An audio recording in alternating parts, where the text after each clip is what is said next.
Hey guys, welcome back to my channel, and if you're new here, like, subscribe, I know you wanna. So most of you guys are probably already aware of the EUGENIA COONEY court documents that TikTok released, as a lawsuit has been filed against TikTok from plaintiffs about their safety for children on the platform. It has been using EUGENIA COONEY as an example of just how dangerous some of the people that TikTok seems to champion on the platform are. Anyway, if you guys have missed that video, definitely go and check it out because it'll make this video make a lot more sense to you. Now, in my previous video, I reacted to a video from this channel called Vera the Chicken. Can't say it seriously. And they do really good informative videos on EUGENIA COONEY, and they have done another one. What they have found is the unredacted court documents of this whole EUGENIA COONEY lawsuit. So I thought it was very interesting to go and react to this for you guys, because you guys as well as me were a bit like, what are they trying to hide? Because there was literally entire parts of the court documents just blacked out. What are you hiding? Why is that so important? So anyway, so what we're gonna do, we're gonna discover exactly what they are hiding in this video. So let's get straight into it. What was TikTok hiding? Okay, so with the most recent update out of the way, let's take a look at these unredacted documents that I found. Now, a lot of it is just that particular employee's name. Now, I did go back and forth whether to keep this hidden, but these are accessible to the public. So I'm feeling like if this is a cluck up on the court's behalf, that's on them. I feel like I've downloaded these legitimately.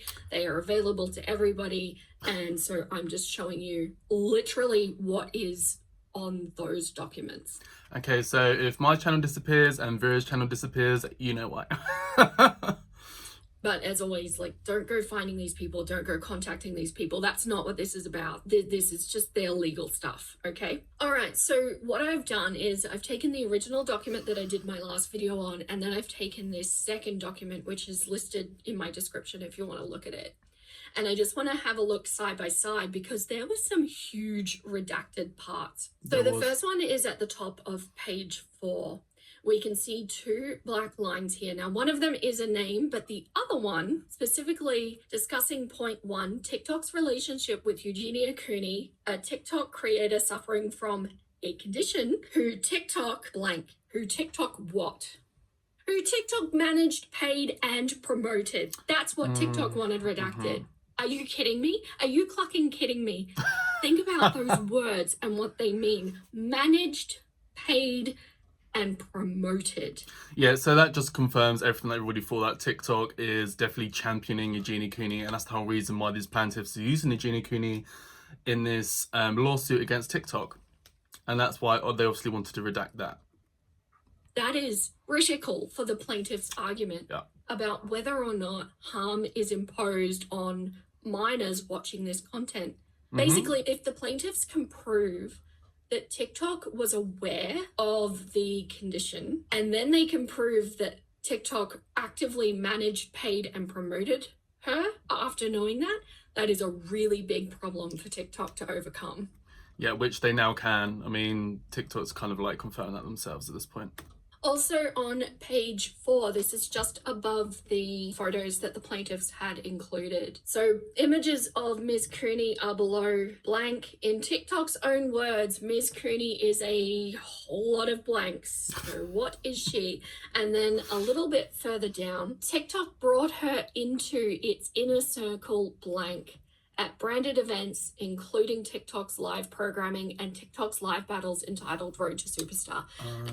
I remember when I first reacted to this, I thought maybe they were hiding Jeffree Star's name or something. So it will be interesting to see if Jeffree Star gets brought up at all. Just saying. And I said I'd love to see what's under there because I know it's something juicy. I know that TikTok does not want that out there. So this is the unredacted paragraph, and I have to censor it, so bear with me. But it's on the screen if you want to see the actual words. Images of Ms. Cooney are below. Name was redacted. In TikTok's own words, Ms. Cooney is a controversial influencer who is widely known in the pro-condition community for having a condition. That is damning. So that means that those are TikTok's own words, knowing that that's what she's about. That is TikTok directly admitting that they were fully aware of what she was doing. And then that big juicy one underneath, TikTok brought her into its inner circle, managing her, paying her, and promoting her. All well known that she had this ED. Just saying, it's really not looking very good for TikTok at all. branded events. So this is from that deposition in February. Yeah, I think I need to do a video on that. So this is from an employee of TikTok. We'll be waiting. Saying this. That's gonna be hard for them to overcome. And then finally, the last paragraph on page 4. Meanwhile, TikTok's trust and safety team was unaware of what? Of what? Meanwhile, TikTok's trust and safety team was unaware that TikTok had hired Ms. Cooney as a paid influencer. When trust and safety employees learned about the relationship, the team voiced shock and, quote, wow, regarding her being managed by us. Other internal documents state that Ms. Cooney's account has been reported, redacted, by various external redacted partners due to how many consider her appearance to be triggering for body image. Now, this continues on the next page, and the next page, page 5, just basically had this entire redacted. But it is interesting that they are still keeping some parts redacted. So they've made a lot of it unredacted, but there's still certain things redacted, which is interesting to note. Section, except for Dr. Bryn Austin's name and saying he's from Harvard. So this is what this paragraph actually said. In another message, the TikTok witness expressed concern that TikTok's sponsorship of Ms. Cooney would be a quote, barn burner. Is this an Americanism? I've never heard this, a barn burner. Never I suppose catastrophic is what that's meaning. With TikTok's condition consultants. Indeed, TikTok's consultants were concerned. One, Dr. Bryn Austin from Harvard, recommended that TikTok warn the public, but TikTok ignored this advice. What do you think of TikTok having consultants? Like, I've never heard someone talking about them being reached out by a TikTok consultant. I don't know how legit that is. Maybe some of the biggest TikTok creators have access to stuff like that. I don't know, but I find that strange.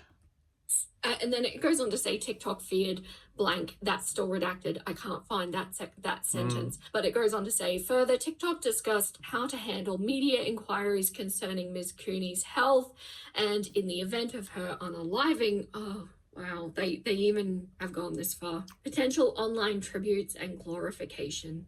The TikTok witness testified that TikTok eventually removed Ms. Cooney from its creator fund, but her recent visit to TikTok's New York office, described below, calls that into question.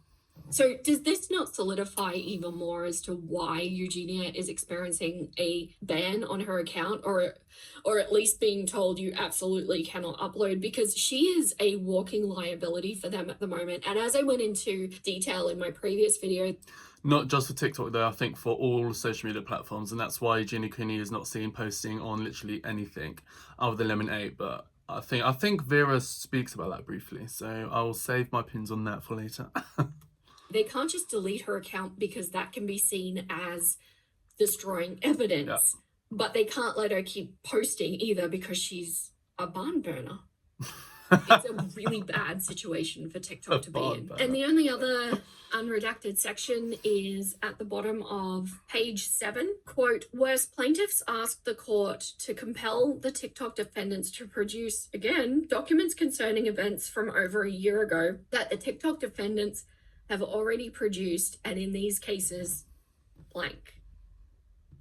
The blank is, for example, restrictions placed on Ms. Cooney's account and her removal from the Creator Rewards program.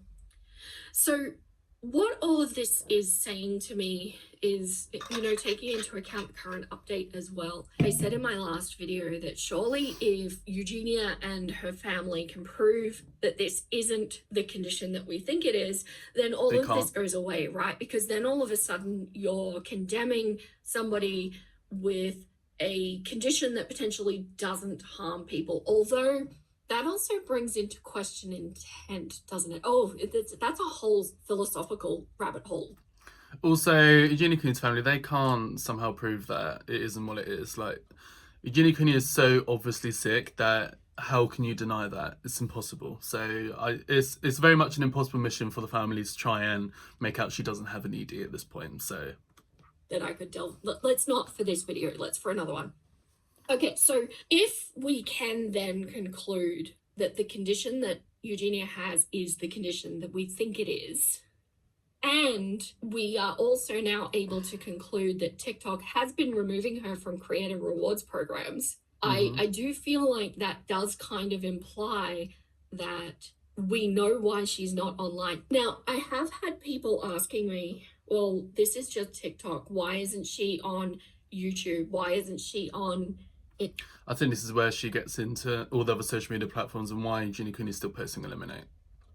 Instagram. May I just draw your attention back to who is involved in this lawsuit? Now, TikTok is the squeaky wheel because it was TikTok's platform that this health incident happened on Mother's Day. But all of Meta and YouTube and Snap are all involved in this lawsuit. So do you think any of them, after seeing what's going down with TikTok at the moment, want her to be posting on their platforms? And if you notice, they all kind of stopped at the same time, because you can see the Buzz video she put up is the last one. And in fact, the only one that content is going up on is Lemonade. And Lemonade is the only one that isn't involved in this lawsuit. This is not a coincidence. Allegedly, probably, maybe, whatever. I don't think this is a coincidence. Right, so that's the main part that I wanted to react to of her video. Once again, I will link her video down in the description if you guys want to go and watch the whole thing. I just like to react to the juiciest parts, which was definitely the unredacted statements. Now, I think it's clear not every single document has been unredacted. It seems like there's only a few pages that Vera has managed to find and that are made public that you can actually find of some of the blocked out parts, I guess blacked out parts, whatever you want to say, have been unredacted, which is interesting because, like I said, I really felt like Jeffree Star's name might have been brought up, but maybe it still is, and his name's just been blacked out still, and it can't be unredacted. Now, in terms of Lemonade, it's funny because I think, you know, Vera's probably watched my video as well. She's probably seen me talking about Lemonade, and it's good for somebody else to be talking about it because I feel like I'm the only one who kind of has really been interesting. Have we not seen that Eugenia Cooney is posting Lemonade, but she's not posting anything else? Why is that? I've been really bringing that up a lot in a lot of my videos, so it's good to see other people speaking about that as well. But yeah, once again, whole situation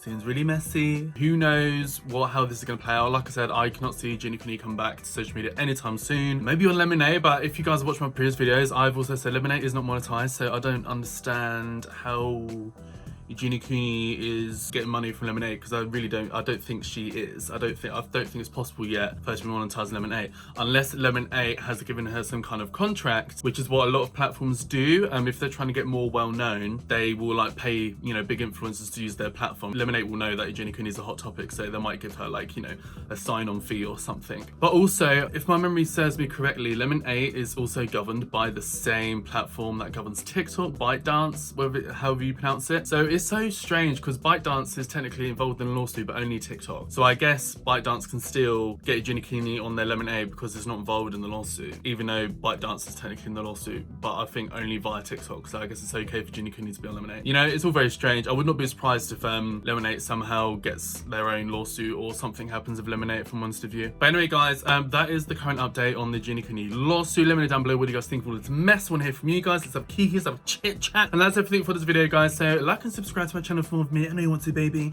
Hit the bell notification to be notified and pop up on your screen with a new video, and hopefully I'll see you in the next video. Bye, guys.